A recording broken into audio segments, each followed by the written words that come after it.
election. विकास के बड़े बड़े कार्य हो रहे हैं, highway, railway, metro, rapid rail, train की नई नई सौगात वंदे भारत, अमृत भारत, नमो भारत ट्रेन के रूप में मिल रही है। 1 डिस्ट्रिक्ट 1 मेडिकल कॉलेज बन रहे हैं, हर कमिश्नरी में विश्वविद्यालय बन रहे हैं, IIT, IIM, IIT, NIT, AIIMS जैसे संस्थान खड़े हो रहे हैं और हर घर नल योजना के माध्यम से शुद्ध पेयजल भी उपलब्ध करवाने का कार्य हो रहा है। बहनों और भाइयों, याद करिए, ये समाजवादी पार्टी की सरकार के समय गरीब भूख से मरता था, गरीब चिकित्सा सुविधा के अभाव में दम तोड़ता था। किसान जैसे संस्थान खड़े हो रहे हैं और हर घर नल योजना के माध्यम से शुद्ध पेयजल भी उपलब्ध करवाने का कार्य हो रहा है। बहनों और भाइयों, याद करिए, ये समाजवादी पार्टी की सरकार के समय गरीब भूख से मरता था, गरीब चिकित्सा सुविधा के अभाव में दम तोड़ता था, किसान आत्महत्या करता था, नौजवान की नौकरी पे सेंध लगती थी, बेटी और व्यापारी सुरक्षित नहीं थी। लेकिन बहनों और भाइयों, मोदी जी ने मंदिर भी बनवाने का काम किया, रामलला को विराजमान करने का काम किया। तो हमने कहा, मोदी जी अगर रामलला को विराजमान कराने का काम कर रहे हैं और अयोध्या में रामलला विराजमान हुए हैं, तो ये बड़े बड़े माफिया और अपराधी जो जनता का खून चूसते थे, हमने कहा इनकी भी राम नाम सत्य है कि यात्रा निकाल लेनी चाहिए। बहनों और भाइयों, आज आप देखते होंगे उत्तर प्रदेश में कोई माफिया, जितने दुर्दांत माफिया थे, या तो जहन्नुम में चले गए या फिर प्रदेश छोड़ करके सदैव के लिए मुक्त हो चुके हैं।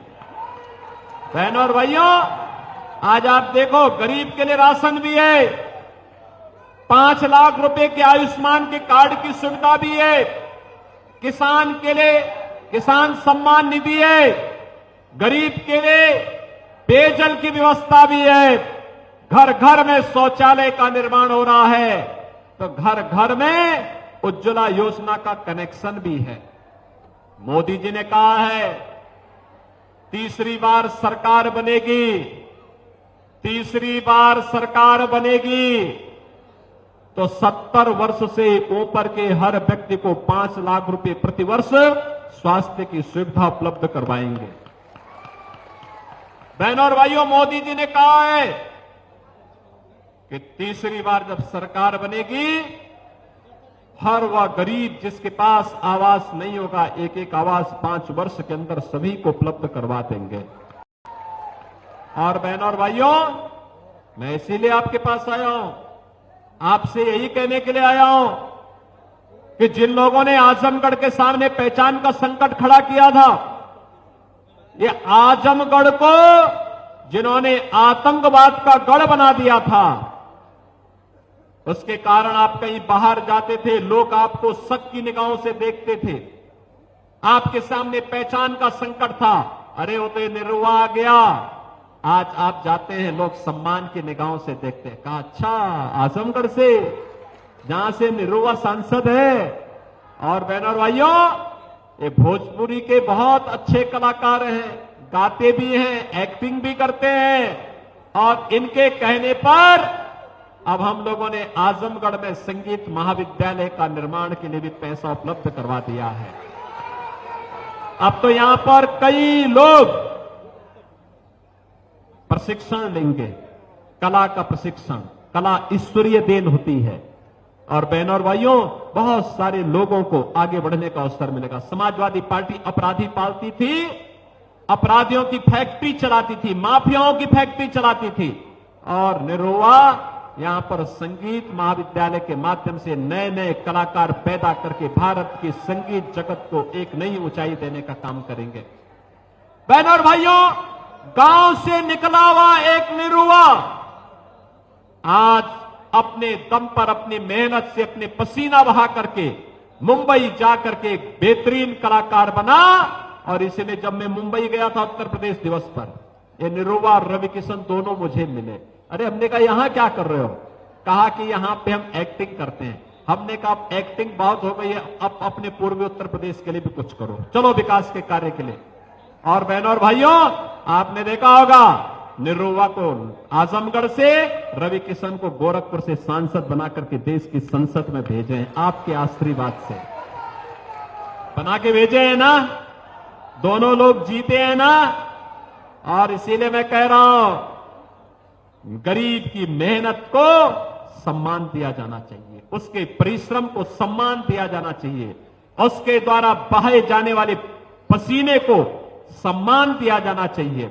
और वही सम्मान देने के लिए हम आए हैं। एक समाजवादी पार्टी थी, उसके समय में संजरपुर और सराय मीर की घटनाएं घटित होती थी, हर आतंकी घटना में नाम आता था आजमगढ़ का, और परेशानी होती थी यहां के नौजवानों को। आजमगढ़ के नाम पर नौकरी की बात तो दूर, कोई धर्मशाला और होटल में कमरा भी नहीं देता था। और बहनों और भाइयों, आज आप जाएंगे, आज ऐसा कुछ नहीं है, आज तो आप सम्मान पाएंगे पूरे देश के अंदर। ये जो सेफई परिवार आया है ना यहाँ पे, ये शोषण करने के लिए आया है, आपको ठगने के लिए आया है, फिर ये चले जाएंगे, दोबारा फिर यहां झांकने नहीं आएंगे। मैं पूछना चाहता हूं, आखिर Purvanchal express way Samajwadi party ने अपने चार बार मुख्यमंत्री थे, क्यों नहीं बनाया? महाराज सुहेलदेव के नाम पे विश्वविद्यालय का निर्माण क्यों नहीं किया? क्यों नहीं उन्होंने संगीत महाविद्यालय का निर्माण किया? क्यों नहीं उन्होंने एयरपोर्ट का निर्माण किया? क्यों नहीं उन्होंने हर घर नल की योजना लागू की? बहनों और भाइयों, ये केवल आपको सामने ठगी करने के लिए आए हैं, आपको बेवकूफ बनाने के लिए आए हैं। हमें इनके पीछे नहीं जाना है। हमें तो मोदी जी के एक भारत श्रेष्ठ भारत पर विश्वास करना है। और मैं आपसे यही अपील करने के लिए आज आया हूं। कांग्रेस और समाजवादी पार्टी का गठबंधन जब भी हुआ है, यह अनर्थकारी हुआ है। यह गठबंधन देश के लिए विनाशकारी हुआ है। याद करिए, कांग्रेस और समाजवादी पार्टी के गठबंधन के समय अयोध्या में राम मंदिर पर आतंकी हमला होता है, काशी में संकट मोचन मंदिर पर आतंकी हमला होता है, लखनऊ, वाराणसी और अयोध्या की कचहरियों पर हमला होता है। ये सभी लोग उस समय मौन रहते थे, कहते थे आतंकवादी सीमा पार के हैं। और आज आतंकवाद को समाप्त किया जा चुका है। अब कोई बोलता था पटाखा भी जोर से फटता है तो पाकिस्तान सफाई देता है, कहता साहब मैंने नहीं किया है, क्योंकि इसे मालूम है ये नया भारत है, छेड़ता नहीं है, लेकिन कोई छेड़ेगा तो उसको छोड़ेगा भी नहीं।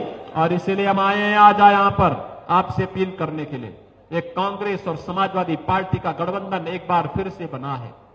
ये गुमराह करेंगे, लेकिन सच्चाई यह है, इनके मैनिफेस्टो को देखो, उसमें ये कहते हैं कि अनुसूचित जाति, जनजाति और पिछड़ी जाति के लोगों को मिलने वाले आरक्षण में से एक हिस्सा हम मुसलमानों को दे देंगे।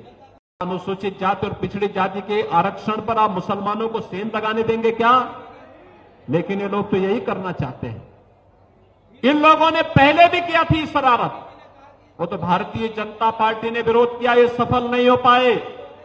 कांग्रेस के इंडी गठबंधन के सभी नेता कह रहे हैं, बिहार में लालू जी कह रहे हैं कि मुसलमानों को सारा आरक्षण दे देंगे। ऐसे ही राहुल गांधी का बयान भी आया था, ऐसे ही समाजवादी पार्टी के नेताओं के बयान भी आ रहे हैं कि हम आरक्षण मुसलमानों को बांट देंगे। क्या आप इसकी स्वीकृति देंगे? बहनों और भाइयों, बाबा साहब भीमराव अंबेडकर ने कहा था कि धर्म के आधार पर आरक्षण नहीं हो सकता, क्योंकि धर्म के आधार पर भारत का विभाजन हुआ था, इसलिए मैं दोबारा आरक्षण इस रूप में स्वीकार नहीं कर सकते।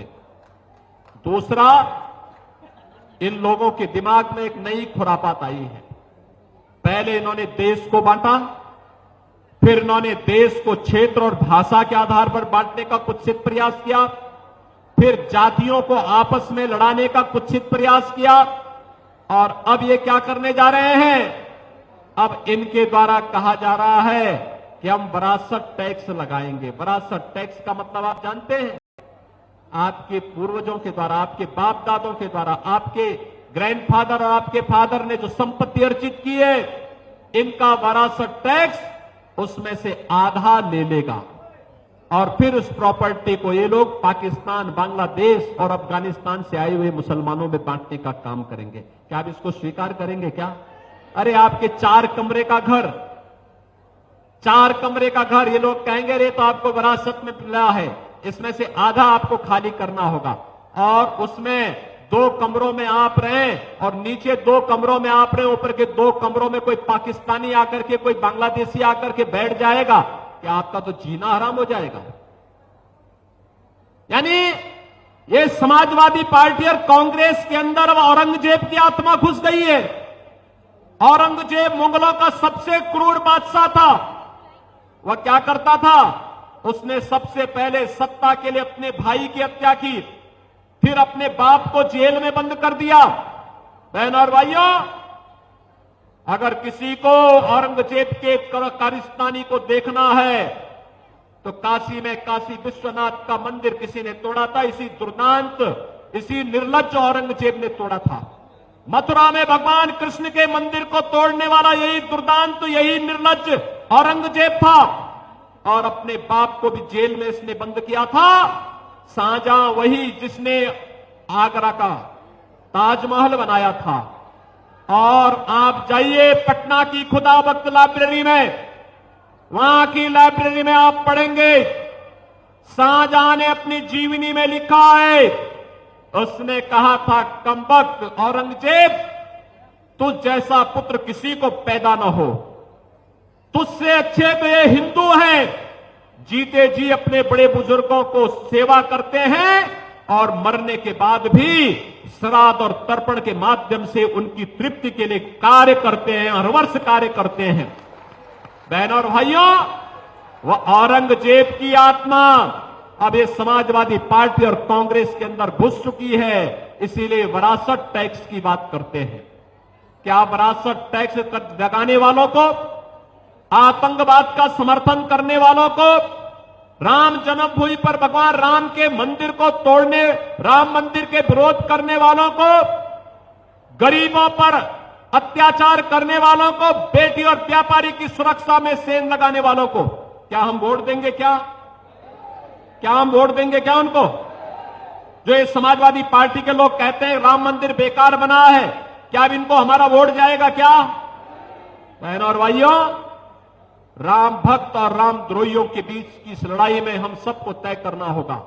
राम भक्त आत्मनिर्भर और विकसित भारत की संकल्पना को साकार करने के लिए मोदी जी के नेतृत्व में है। राम द्रोही ये अलग अलग दलों के रूप में छतों बेस में प्रहार करेंगे, आपके बीच में आएंगे, जाति का नारा देंगे, आपको हर प्रकार से गुमराह करने का प्रयास करेंगे।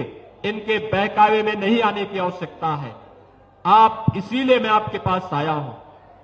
निरुवा को दूसरी बार, पिछली बार तो उनको केवल 2 ही साल काम करने को मिला, अभी तो उनको केवल 2 ही साल काम करने को मिला, तब इतनी योजनाएं वो लेके आ गए। 5 साल का वक्त दीजिए इनको, आजमगढ़ को आर्यमगढ़ बनाने का काम करेंगे निरुवा।